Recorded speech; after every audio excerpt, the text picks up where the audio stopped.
केंद्रीय मंत्री वीरभद्र सिंह के बगावती तेवरों से प्रदेश में गठित थर्ड फ्रंट के नेताओं की बाछें खिल उठी हैं।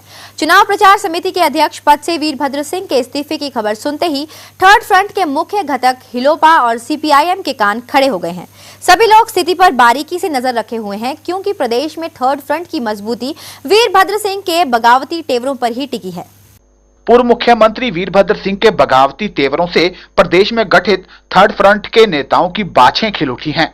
चुनाव प्रचार समिति के अध्यक्ष पद से वीरभद्र सिंह के इस्तीफे की खबर सुनते ही थर्ड फ्रंट के मुख्य घटक हिलोपा और सीपीआईएम के कान खड़े हो गए।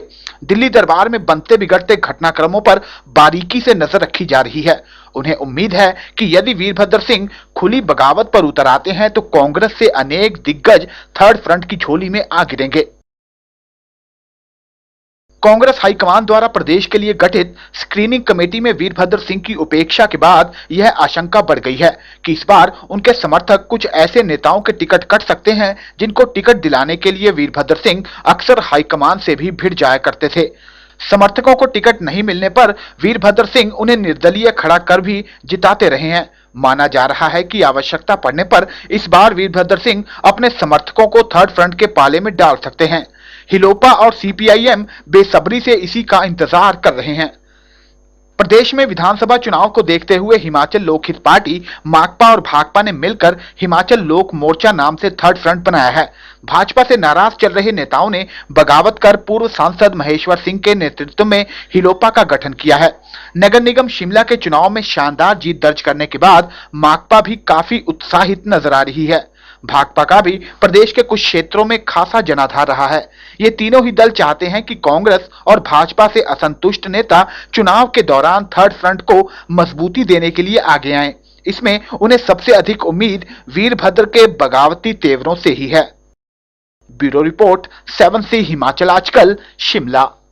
अक्टूबर-नवंबर में होने वाले हिमाचल के विधानसभा चुनाव के लिए चुनाव आयोग ने तैयारियां शुरू कर दी हैं। विधानसभा चुनाव के लिए उत्तर प्रदेश से ईवीएम वोटिंग मशीन की खेप हिमाचल पहुंच गई है। प्रदेश सरकार चुनाव में पहले कोई बड़ी घोषणा ना करे, इस पर भी चुनाव आयोग की पूरी नजर है। आयोग की टीम अगले कुछ दिनों में एक बार फिर हिमाचल के दौरे पर आने वाली है। कहा जा रहा है कि ये टीम हिमाचल के जनजातीय क्षेत्रों के विधायकों से मुलाकात करेगी। हिमाचल में विधानसभा चुनाव की तैयारियां शुरू हो गई हैं। वैसे विधानसभा चुनाव अक्टूबर-नवंबर में संभावित हैं, लेकिन चुनाव आयोग ने अपनी कसरत शुरू कर दी है। चुनाव के लिए उत्तर प्रदेश से करीब 10,000 इलेक्ट्रॉनिक वोटिंग मशीनों की खेप हिमाचल पहुंच चुकी है। ये ईवीएम मशीनें जल्द ही सभी एसडीएम कार्यालयों में भेजी जानी हैं। इसके अलावा हिमाचल सरकार की ओर से कोई बड़ी घोषणा ना हो, इस पर भी चुनाव आयोग की नजर है। शिमला से मुख्य निर्वाचन अधिकारी के कार्यालय से हर रोज अखबारों की कटिंग बाकायदा चुनाव आयोग को दिल्ली भेजी जा रही है, ताकि सरकार की बड़ी घोषणाओं की उन्हें जानकारी हासिल हो सके। हिमाचल के विधानसभा चुनाव की तारीख घोषित करने से पहले चुनाव आयोग की एक टीम दोबारा प्रदेश के दौरे पर आने वाली है। यह टीम राज्य के जनजातीय क्षेत्रों के विधायकों से मुलाकात करेगी और जनजातीय क्षेत्रों में बर्फबारी की संभावनाओं के बारे में जानकारी हासिल करेगी। याद रहे, इससे पहले मुख्य चुनाव आयुक्त वीएस संपत चुनाव के सिलसिले में शिमला में सभी राजनीतिक दलों के नेताओं से बातचीत कर चुके हैं। तब उन्होंने विधानसभा चुनाव की तारीख तय करने से पहले फेस्टिवल सीजन व जनजातीय क्षेत्रों में बर्फबारी की संभावनाओं को ध्यान में रखने की बात की थी। बहरहाल हिमाचल में चुनावी पारा चढ़ने लगा है। चुनाव आयोग ने हिमाचल में अपनी गतिविधियां भी तेज कर दी हैं। हिमाचल में चुनाव शंखनाद हो चुका है, मात्र अब चुनाव आयोग की घोषणा बाकी रह गई है। हिमाचल में चुनाव एक चरण में कराया जाए या 2 चरणों में, इसके लिए चुनाव आयोग की टीम एक बार फिर हिमाचल का दौरा करेगी। यह टीम जनजातीय क्षेत्रों के विधायकों व राजनीतिक दलों के नेताओं से मुलाकात करेगी। कैमरामैन कुलदीप कंवर के साथ भूपिंदर चौहान, हिमाचल आजकल, शिमला।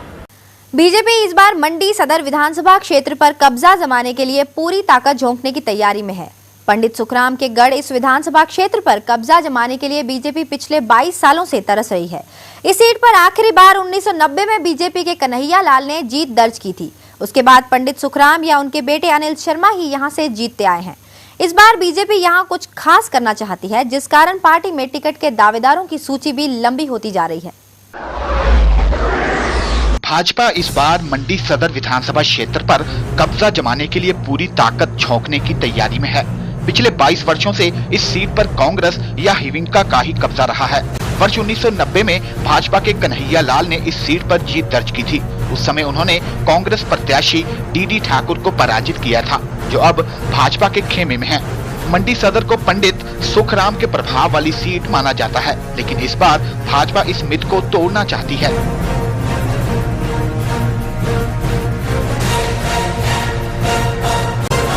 मंडी सदर से भाजपा टिकट के प्रबल दावेदारों में पिछली बार पार्टी के प्रत्याशी रहे डीडी ठाकुर, भाजपा के प्रदेश सचिव प्रवीण शर्मा, मंडलाध्यक्ष श्यामलाल ठाकुर और पूर्व विधायक कन्हैया लाल शामिल हैं। कांग्रेस में वर्तमान विधायक अनिल शर्मा की ही टिकट तय मानी जा रही है। वैसे राजनीति से संन्यास ले चुके पंडित सुखराम भी फिर से सक्रिय होने का बार बार संकेत दे रहे हैं। पंडित सुखराम यहाँ से 2 बार कांग्रेस और 2 बार हिविंका की टिकट पर जीत चुके हैं, जबकि उनके पुत्र अनिल शर्मा 2 बार कांग्रेस की टिकट पर जीते हैं। हिलोपा की ओर से अभी तक कोई भी प्रभावशाली नाम सामने नहीं आया है।